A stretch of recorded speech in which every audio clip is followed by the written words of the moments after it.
নবী মুহাম্মদুর রাসূলুল্লাহ সাল্লাল্লাহু আলাইহি ওয়াসাল্লাম এবার মসজিদে আকসার ইমামতির জায়গায় দাঁড়িয়ে তিনি 2 রাকাত নামাজ আদায় করালেন।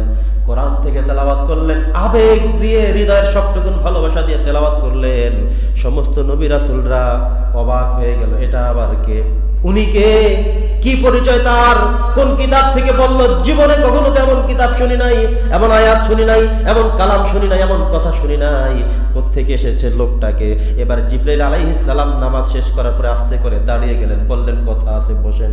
সুবহানাল্লাহ, কথা আছে। আজকে যিনি ইমামতি করিয়েছেন উনি হল আপনাদের বংশের মধ্যে সর্বশ্রেষ্ঠ মানুষ, বনি আদমের মধ্যে যিনি সবার থেকে সেরা, সবার থেকে শ্রেষ্ঠ, যিনি সবার শেষে এসেছেন, যার উপরে সর্বশ্রেষ্ঠ ফেরেশতা কিতাব নিয়ে গিয়েছেন, যার উপরে সর্বশ্রেষ্ঠ কিতাব আল কোরআন নাজিল হয়েছিল, তিনি নবী মুহাম্মদুর রাসূলুল্লাহ সাল্লাল্লাহু আলাইহি সাল্লাম। পড়েন সুবহানাল্লাহ। জিবরাইল আমিন বললেন, আল্লাহ তাআলার সিদ্ধান্ত হলো উনি হলেন আপনাদের সবার মধ্যে শ্রেষ্ঠ। উনি আপনাদের আজকে ইমামতি করেছেন, তিনি আপনাদেরও ইমাম। উনি আজকে হয়ে গেলেন ইমামুল মুরসালিন, সমস্ত রাসূলদের ইমাম তিনি। আপনারা কেউ না, বরং উনি আপনাদের সবাইকে নামাজ পড়িয়েছে। সিদ্ধান্তটি আমার না, সিদ্ধান্তটি স্বয়ং আল্লাহর। সিদ্ধান্ত কার? আল্লাহর সিদ্ধান্তে আজকে উনি নামাজ আদায় করিয়েছেন। আজকে থেকে আপনাদের সবার নেতা, আপনাদের ইমাম উনি। ওনার প্রতি শ্রদ্ধাবোধ জ্ঞাপন করুন। সুবহানাল্লাহ। প্রথম পর্যায়ে মেরাজের প্রথম সাথেই, প্রথম ধাক্কাতেই এসে তাকে সবচেয়ে সম্মানিত অ্যাড্রেস করে দিয়েছেন ফেরেশতাদের মধ্যে সর্বশ্রেষ্ঠ ফেরেশতা হযরত জিবরাইল আলাইহিস সালাম। পড়ছি আলহামদুলিল্লাহ। এত মর্যাদাপূর্ণ ব্যক্তি পৃথিবীর বুকে আর হতে পারে না। এবার নবীজি রওনা করলেন, মেরাজের দিকে রওনা করলেন। আল্লাহ তাআলার সিদ্ধান্ত ক্রমে তিনি রওনা করলেন। প্রথমে এসেছে একটি বরাক, তারপরে একটি রফরফ, দুটি বাহরের সহযোগিতায় তিনি সরাসরি চলে গেলেন সিদরাতুল মুনতাহায়, যেখানে আল্লাহ তাআলার আরশে আজিম, সেখান পর্যন্ত পৌঁছে গিয়েছেন। বলি সুবহানাল্লাহ। আল্লাহর কাছাকাছি চলে গিয়েছেন। লাইলাতুল মিরাজ চলে আসছে এই সোমবার দিবাগত রাতে। আজকে কি বার? জুমাবার। তারপরের দিন শনিবার, তারপরে রবিবার, তারপরে সোমবার দিবাগত রাতে এই নবী করিম সাল্লাল্লাহু আলাইহি ওয়াসাল্লামের মেরাজের রজনী, গুরুত্বপূর্ণ রজনী।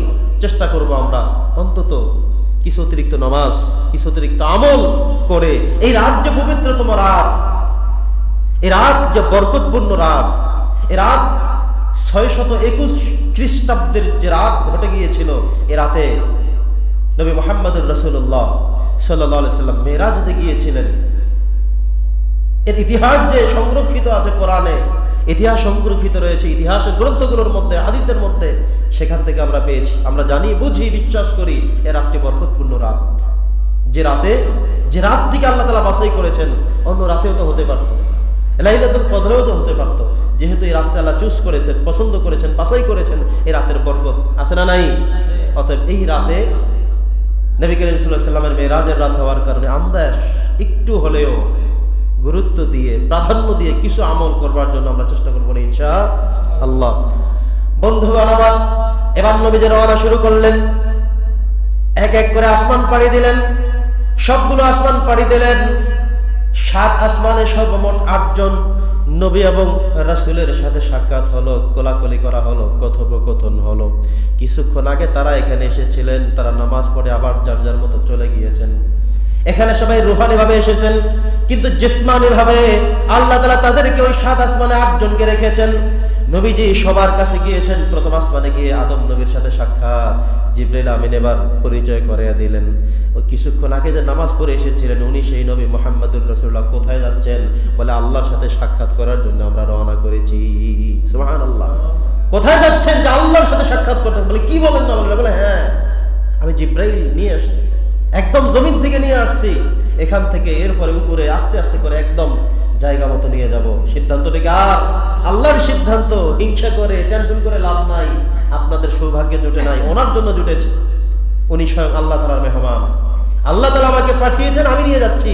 অতএব এখানে টেনশন করার, হিংসা করার, বিদ্বেষ করার কোনো কারণ, কোনো প্রয়োজন নাই। সুবহানাল্লাহ পড়েন। বন্ধুগণ আমার, এবার নবীজিকে নিয়ে যাওয়া হলো 7 আসমানে পর্যায়ক্রমে।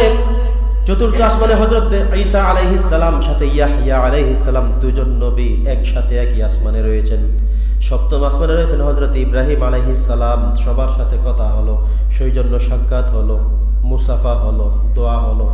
হযরত ঈসা আলাইহিস সালাম এই নবীর উম্মাহ হওয়ার জন্যই তিনি দোয়া করেছিলেন, আল্লাহর কাছে বলেছেন, হে আল্লাহ, আমাকে তুমি ইনজিল কিতাব দিয়েছো, রাসূল বানিয়েছো, সম্মানিত করেছো, তবুও আমার ইনজিল কিতাবের মধ্যে আমি এমন একজন রাসূলের কথা দেখতে পেয়েছি, এমন একজন রাসূলের কথা আমি বুঝতে সক্ষম হয়েছি, যিনি আমারও 1000 বছর পরে আসবেন, যার নাম হবে মুহাম্মাদুর রাসূলুল্লাহ সাল্লাল্লাহু আলাইহি সাল্লাম, যিনি আমরা যারা নবী ছিলাম আমাদের সবার থেকেও সেরা নবী, শ্রেষ্ঠ নবী।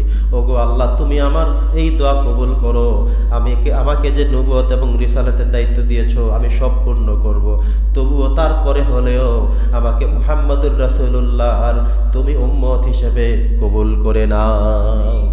আল্লাহ কবুল করে নিয়েছে। আর আমরা আমাদের জন্য কেউ দোয়া করেনি, আপনি নিজেও দোয়া করেননি, নিজে জানেনও না যে আপনি তার উম্মত হয়েছেন, আপনার বাবাও দোয়া করেনি, মাও করেনি, আদম নবী বলেনি যে এই লোকগুলোকে নবী মুহাম্মদের উম্মত করে নাও, সেটাও বলা হয়নি। কিন্তু আল্লাহ তাআলা অত্যন্ত খাস করে রহমত দিয়ে, মায়া করে, দয়া করে আমাদেরকে যে তার উম্মত বানিয়েছেন, আমরা খুশি না বেজার? সবাই খুশি? সবাই তো বলে না, পড়ছি আলহামদুলিল্লাহ। বন্ধুগণ আমার, তো নবীজিকে আস্তে আস্তে করে আরো উপরের দিকে উঠে নিয়ে যাওয়া হচ্ছে। ঈসা আলাইহিস সালাম যখন দেখলেন, তিনি বুঝলেন যে এই সেই নবী যার উম্মত হওয়ার জন্য আমি দোয়া করেছি, আল্লাহ কবুল করেছে। ঈসা নবী বললেন যে আমি আসবো আপনার উম্মত হওয়ার জন্য, পৃথিবীতে আবার যাব, ইয়া রাসূলুল্লাহ, আপনার কদমে আমি সালাম, আপনার উম্মাহ হওয়ার জন্য আমি আল্লাহর কাছে দোয়া করেছি, কেঁদেছি অজস্র দিন, আল্লাহ কবুলও করেছেন, আমি যাব আবার আপনার উম্মত হতে, আপনার দিনের বাকি কাজগুলো বাস্তবায়ন করার জন্যই আমি আবারও পৃথিবীতে যাব। সুবহানাল্লাহ। তিনি কি নবুয়তি দায়িত্ব পালন করতে আসবেন নাকি উম্মত হয়ে আসবেন? জোরে বলেন, উম্মত হয়ে আসবেন। এগুলো কোরআন এবং সুন্নাহ দ্বারা প্রমাণিত। বন্ধুগণ আমার, এবার নবীজি সেখান থেকে বিদায় নিয়ে চলে গেলেন একেবারে উপরে, আরশ আজিমে চলে গেলেন। জিবরিল আমিনকে নির্ধারিত জায়গায় থেমে গিয়ে বললেন যে হুজুর, আমার ভিতরে যাওয়ার আর অর্ডার নেই, আপনি চলে যান। এবার নবীজি ভিতরে প্রবেশ করলেন, ফেরেশতারা বাহিরে দাঁড়ানো। এতদিন পর্যন্ত শুধুমাত্র জিবরাইল না, সেই সাথে অসংখ্য ফেরেশতা রয়েছেন। ফেরেশতারা চতুর্দিকে দাঁড়িয়ে দাঁড়িয়ে তাসবিহ পড়ে, তারা দোয়া করে, তারা রুকু করে, তারা সিজদা করে। তারা বলেছিল, হে আল্লাহ, নাহনু নুসাব্বিহু বিহামদিকা ওয়া নুকদ্দিসু লাক, আমরাই তো তোমার প্রশংসা করি, তোমার দিনরাত তোমার তাসবিহ জপি, এরপরে মানুষ কেন আবার পাঠাবা, আমরাই তো সবকিছু করি। তার মানে হলো ফেরেশতারা আল্লাহর আরশ আজিমের চতুর্দিকে, তারা সেখানে তাসবিহর মধ্যে লিপ্ত, কেউ রুকুতে, কেউ সিজদায়, কেউ দাঁড়ানো, কেউ বসা, সবাই তাসবিহ পড়ে।